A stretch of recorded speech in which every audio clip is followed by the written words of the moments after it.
ਡੱਬੀ ਨੁਮਾ ਕਾਰ ਯਾਨੀ ਕਿ ਛੋਟੀ ਜੀ ਕਾਰ ਆਂਦੀ ਆ, ਉਹਦੇ ਵਿੱਚ 3 ਜਾਂ 4 ਮਸਲਾ ਡਾਕੂ ਬੈਠੇ ਹੁੰਦੇ ਆ। ਇੱਕ ਡਾਕੂ ਬਾਹਰ ਨਿਕਲਦਾ ਵਾ, ਦੁਕਾਨ ਵਾਲੇ ਕੋਲੋਂ ਮੋਬਾਈਲ ਨਕਦੀ ਖੋਹਦੇ ਆ, ਲੈ ਕੇ ਭੱਜ ਜਾਂਦੇ ਆ। ਇੰਝ ਕਰਕੇ ਪਹਿਲੇ ਆਪਣੀ ਵਰਦੀ ਸਿੱਧੀ ਕਰਦੇ ਆ, ਫਿਰ ਆਪਣੀ ਬੰਦੂਕ ਚੱਕਦੇ ਆ, ਫਿਰ ਜਨਾਬੇ ਲਈ ਚਾਹ ਦਾ ਕੱਪ ਜਿਹੜਾ ਇੱਥੇ ਹੁੰਦਾ ਉਹਨੂੰ ਥੱਲੇ ਰੱਖਦੇ ਆ।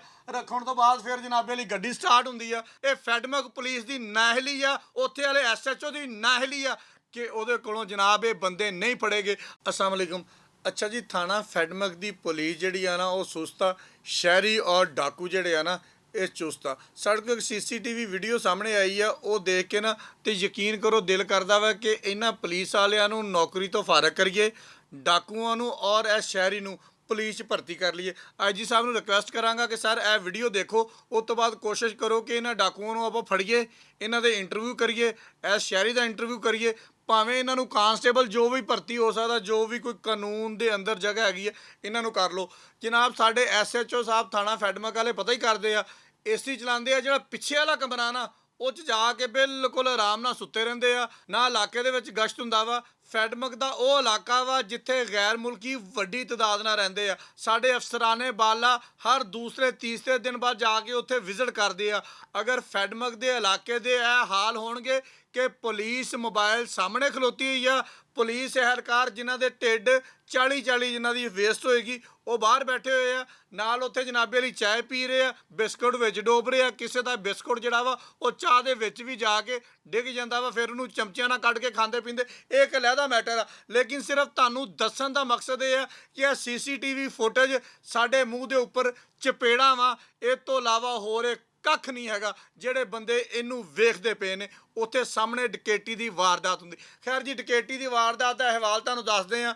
ਫੈਡਮਕ ਇੰਟਰਚੇਂਜ ਦੇ ਲਾਗੇ ਇੱਕ ਕਬਾੜੀਏ ਦੀ ਦੁਕਾਨ ਆ, ਉੱਥੇ ਜਨਾਬੇ ਵਾਲੀ ਇੱਕ ਡੱਬੀ ਨੁਮਾ ਕਾਰ ਯਾਨੀ ਕਿ ਛੋਟੀ ਜੀ ਕਾਰ ਆਂਦੀ ਆ, ਉਹਦੇ ਵਿੱਚ 3 ਜਾਂ 4 ਮਸਲਾ ਡਾਕੂ ਬੈਠੇ ਹੁੰਦੇ ਆ। ਇੱਕ ਡਾਕੂ ਬਾਹਰ ਨਿਕਲਦਾ ਵਾ, ਦੁਕਾਨ ਵਾਲੇ ਕੋਲੋਂ ਮੋਬਾਈਲ ਨਕਦੀ ਖੋਹਦੇ ਆ, ਲੈ ਕੇ ਭੱਜ ਜਾਂਦੇ ਆ।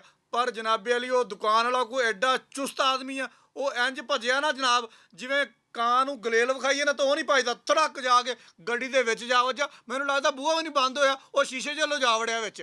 ਉੱਥੇ ਜਾ ਕੇ ਉਸ ਭਾਈ ਨੇ ਆਪਣਾ ਮੋਬਾਈਲ ਡਾਕੂਆਂ ਕੋਲ ਵਾਪਸ ਲਿਆ। ਭਾਈ ਦਾ ਇਹ ਕਹਿਣਾ ਵਾ ਕਿ ਨਗਦੀ ਜਿਹੜੀ ਸੀ ਨਾ ਉਹ ਮੈਂ ਨਹੀਂ ਲੈ ਸਕਿਆ। ਤੁਸੀਂ ਆ ਜਨਾਬ ਵਾਰਦਾਤ ਵੇਖੋ ਕਿਸ ਤਰ੍ਹਾਂ ਉਹ ਵਿੱਚ ਲਮਕਿਆ ਹੋਇਆ ਤੇ ਕਾਰ ਜਿਹੜੀ ਆ ਭੱਜਦੀ ਜਾ ਰਹੀ ਆ, ਡਾਕੂ ਭਜਾਈ ਜਾ ਰਹੇ ਆ ਤੇ ਪੁਲਿਸ ਵਾਲੇ ਇੰਝ ਕਰਕੇ ਪਹਿਲੇ ਆਪਣੀ ਵਰਦੀ ਸਿੱਧੀ ਕਰਦੇ ਆ, ਫਿਰ ਆਪਣੀ ਬੰਦੂਕ ਚੱਕਦੇ ਆ, ਫਿਰ ਜਨਾਬੇ ਲਈ ਚਾਹ ਦਾ ਕੱਪ ਜਿਹੜਾ ਇੱਥੇ ਹੁੰਦਾ ਉਹਨੂੰ ਥੱਲੇ ਰੱਖਦੇ ਆ।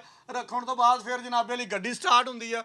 ਗੱਡੀ ਸਟਾਰਟ ਹੋ ਕੇ ਤੇ ਫਿਰ ਪਿੱਛੇ ਨੂੰ ਭੱਜਣ ਦੀ ਕੋਸ਼ਿਸ਼ ਕਰਦੇ ਆ। ਮੈਂ ਫਿਰ ਵੀ ਕਹਾਂਗਾ ਕਿ ਜਨਾਬ ਇਹ ਫੈਡਮਕ ਪੁਲਿਸ ਦੀ ਨਾਹਲੀ ਆ, ਉੱਥੇ ਵਾਲੇ SHO ਦੀ ਨਾਹਲੀ ਆ ਕਿ ਉਹਦੇ ਕੋਲੋਂ ਜਨਾਬ ਇਹ ਬੰਦੇ ਨਹੀਂ ਫੜੇਗੇ। ਅਗਰ ਜਨਾਬ ਮੋਬਾਈਲ ਵੀ ਤੁਹਾਡੇ ਕੋਲ ਆ, ਡਾਕੂ ਵੀ ਤੁਹਾਡੇ ਸਾਹਮਣੇ ਭੱਜਦੇ ਪਏ ਆ, ਸ਼ਹਿਰੀ ਆਪਣਾ ਮੋਬਾਈਲ ਵੀ ਤੁਹਾਡੇ ਸਾਹਮਣੇ ਖੋਂਦਾ ਪਿਆ ਵਾ, ਸ਼ਹਿਰੀ ਉਹਨਾਂ ਦੀ ਕਾਰ ਦੇ ਨਾਲ ਲਮਕਦਾ ਵੀ ਪਿਆ ਵਾ, ਉਹਦੇ ਬਾਵਜੂਦ ਡਾਕੂਆਂ ਦਾ ਫਰਾਰ ਹੋ ਜਾਣਾ ਸਾਡੇ ਵਾਸਤੇ ਇੱਕ ਬਹੁਤ ਵੱਡਾ ਸਵਾਲੀਆ ਨਿਸ਼ਾਨ ਆ ਕਿ ਪੁਲਿਸ ਅਹਿਲਕਾਰਾਂ ਦੀ ਮੋਬਾਈਲ ਨਾਕਸ ਆ। ਉਹਦੀ ਦੌੜ ਇੰਨੀ ਨਹੀਂ ਹੈਗੀ ਕਿ ਇੱਕ ਡੱਬੀ ਜੀ ਕਾਰ ਨੂੰ ਜਾ ਕੇ ਫੜ ਸਕਣ, ਜਿਹੜੀ ਵੱਧ ਤੋਂ ਵੱਧ ਹੋਏਗੀ 800 cc ਹੋਏਗੀ। ਇਹਨਾਂ ਦਾ ਅਸਲਾ ਨਾਕਸ ਹੈਗਾ ਵਾ ਜਿਹੜਾ ਚੱਲਦਾ ਨਹੀਂ। ਇਹਨਾਂ ਨੂੰ ਵਰਦਿਸ਼ ਕਰਾਉਣ ਦੀ ਜ਼ਰੂਰਤ ਆ ਕਿ ਇਹਨਾਂ ਦੇ ਏਡੇ ਏਡੇ ਵੱਡੇ ਢਿੱਡ ਆ, ਜਿੰਨੀ ਦੇਰ ਤੱਕ ਇਹ ਸਿੱਧੇ ਪੱਧਰੇ ਹੋ ਕੇ ਢਿੱਡ ਦੇ ਉੱਪਰ ਸ਼ਰਟ ਕਵਰ ਕਰਦੇ ਆ ਉਨੀ ਦੇਰ ਤੱਕ ਡਾਕੂ ਫਰਾਰ ਹੋ ਜਾਂਦੇ ਆ। ਮੈਂ ਜਨਾਬ IG ਪੰਜਾਬ ਜਨਾਬ ਡਾਕਟਰ ਉਸਮਾਨ ਅਨਵਰ ਸਾਹਿਬ ਨੂੰ ਰਿਕੁਐਸਟ ਕਰਾਂਗਾ, ਮੁਹਤਰਮਾ ਮਰੀਮ ਨਵਾਜ਼ ਨੂੰ ਰਿਕੁਐਸਟ ਕਰਾਂਗਾ ਕਿ ਸਾਡੇ ਫੈਸਲਾਬਾਦ ਦੇ ਥਾਣੇ ਫੈਡਮਕ ਦੇ ਉੱਪਰ ਕੁਛ ਰਹਿਮ ਕੀਤਾ ਜਾਵੇ। ਇੱਥੇ ਇਹ CCTV ਵੀਡੀਓ ਦੇਖ ਕੇ ਮੈਨੂੰ ਤਰਸ ਆ ਰਿਹਾ ਵਾ ਫੈਸਲਾਬਾਦ ਦੀ ਪੁਲਿਸ ਤੇ ਕਿ ਜਨਾਬ ਅਸੀਂ ਕਿਹੜੇ ਪਾਸੇ ਜਾ ਰਹੇ ਹਾਂ। ਜਨਾਬ ਮੁਹਤਰਮ SHO ਸਾਹਿਬ ਠੰਡੇ ਕਮਰੇ 'ਚੋਂ ਨਿਕਲੋ, ਬਾਹਰ ਗਸ਼ਤ ਕਰੋ। ਜਵਾਨ ਮੁੰਡੇ, ਗੱਭਰੂ ਜਵਾਨ ਮੁੰਡੇ ਸਾਡੀ ਪੁਲਿਸ ਦੇ ਵਿੱਚ ਬਹੁਤ ਜ਼ਿਆਦਾ ਭਰਤੀ ਹੋਏ ਆ, ਉਹਨਾਂ ਦੀਆਂ ਡਿਊਟੀਆਂ ਲਾਓ। ਨਾਲੇ ਦੂਸਰਾ ਉਹ ਟਰੈਕਰ ਲਵਾਏ ਹੁੰਦੇ ਸੀ ਤੁਸੀਂ ਗੱਡੀਆਂ ਗੁੱਡੀਆਂ ਦੇ ਵਿੱਚ, ਜਦੋਂ ਜਾ ਕੇ ਗੱਡੀਆਂ ਕਿਤੇ ਖਲੋਂਦੀਆਂ ਸੀਗੀਆਂ ਉਦੋਂ ਜਾ ਕੇ ਚੈੱਕ ਕਰਦੇ ਸੀ। ਇਹ ਪੁਲਿਸ ਅਹਿਲਕਾਰ ਇੱਥੇ ਬਹਿ ਕੇ ਚਾਹ ਕਾਹਤੋਂ ਪੀਣ ਡੇ ਆ, ਬਿਸਕੁਟ ਕਾਹਤੋਂ ਖਾਣ ਡੇ ਆ, ਕੋਈ ਪੁੱਛਣ ਵਾਲਾ ਨਹੀਂ, ਕੋਈ ਦੱਸਣ ਵਾਲਾ ਨਹੀਂ। ਮੈਂ ਜਨਾਬੇ ਲਈ ਸਾਰਾ ਕੁਝ ਤੁਹਾਡੇ ਸਾਹਮਣੇ ਰੱਖਤਾ, ਅੱਗੇ ਫੈਸਲਾ ਤੁਸੀਂ ਆਪ ਕਰਨਾ ਵਾ।